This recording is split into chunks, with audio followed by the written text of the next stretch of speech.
আসসালামু আলাইকুম, সবাইকে স্বাগতম জানাচ্ছি আমার আজকের ভিডিওতে। আশা রাখছি আমার ভিডিওসগুলো যারা দেখছেন সবাই আলহামদুলিল্লাহ ভালো আছেন।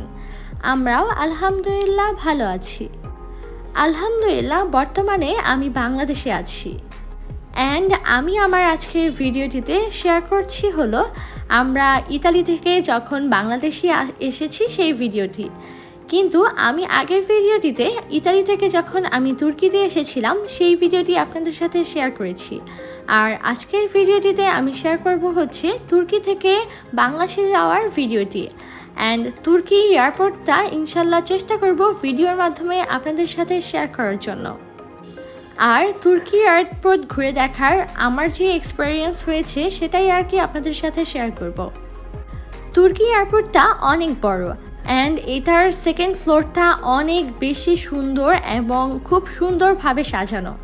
আর আমি যখন তুর্কি এয়ারপোর্টের বাইরের সাইডগুলোতে তাকাচ্ছিলাম বা যখন আমরা আবার তুর্কি থেকে ফ্লাই করছিলাম তখন আর কি বাহিরে যখন তাকাচ্ছিলাম দেখতে পাচ্ছিলাম তুর্কি এয়ারপোর্টের আশেপাশে অনেক ছোট ছোট পাহাড় দিয়ে ঘেরা। এই তো তুর্কি এয়ারপোর্টে আমরা হচ্ছে গাড়ির সার্ভিস নিয়েছিলাম আম্মু আর নানুর জন্য। যদিও এটা আমরা যখন ইতালিতে বসে টিকিট বুকিং দিয়েছিলাম তখন আমরা এই সার্ভিসগুলো নিয়েছিলাম একসাথে, যার কারণে তুর্কিতে আসার পরে বিমান থেকে নামার পরপরই তারা তাদের সার্ভিসটি আমাদেরকে দিয়েছিল, যেটা আলহামদুলিল্লাহ অনেক বেশি একটা ভালো দিক বলবো এটা। যদিও এটা অন্যান্য এয়ারলাইন্সও দিয়ে থাকে আমি যতটুকু জানি। আর এখানে হচ্ছে আমি আর আমার কাজিন আর হচ্ছে আমার চাচি আমরা হচ্ছে অন্য দিক দিয়ে হেঁটে হেঁটে যাচ্ছিলাম আর আম্মু আর নানুকে হচ্ছে গাড়ির সার্ভিসটা দেওয়া হয়েছিল।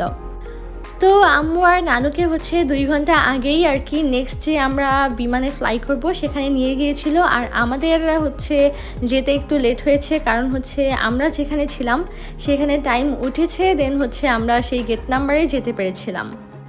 আগে থেকে গেট নাম্বার দেওয়া ছিল না তাই আমরা সাথে সাথে যেতে পারিনি। তো মাঝখানে আমাদের প্রায় 1.5 ঘন্টার মতো সময় ছিল। ওই সময়টা হচ্ছে আমরা আর কি পুরো এয়ারপোর্টটা ঘুরে দেখেছি। আর আমি একটু ঘুরতে ফিরতে বা ঘুরে দেখতে জানতে পছন্দ করি, তাই আর কি তুর্কি এয়ারপোর্টটা একদম সম্পূর্ণই আমার ঘোরা হয়েছে। আমরা সেকেন্ড যে ফ্লাইটটা করেছি তুর্কি থেকে বাংলাদেশ, সেই ফ্লাইটের সার্ভিসগুলো আমার কাছে খুবই ভালো লেগেছে। আমরা যখন ইতালি থেকে তুর্কিতে এসেছিলাম তখনকার সার্ভিস মোটামুটি ছিল, কিন্তু তুর্কি থেকে যখন বাংলাদেশে এসেছি তখনকার সার্ভিসটা খুবই ভালো ছিল। তাদের খাবার কোয়ালিটি খুব ভালো ছিল, অলসো তাদের সার্ভিসগুলো খুবই ভালো ছিল, অন্যরকম ছিল।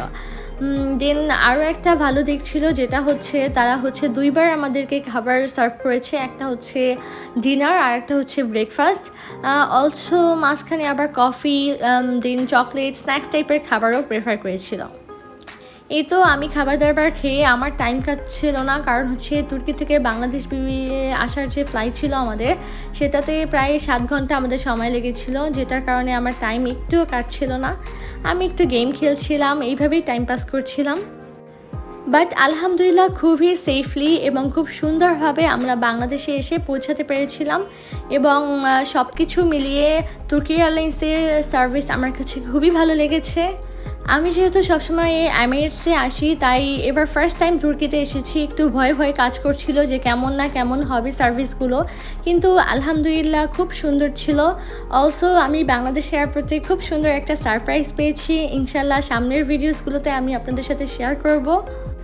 আমার আজকের ভিডিওটি তাহলে এখানেই শেষ করছি। আল্লাহ হাফেজ।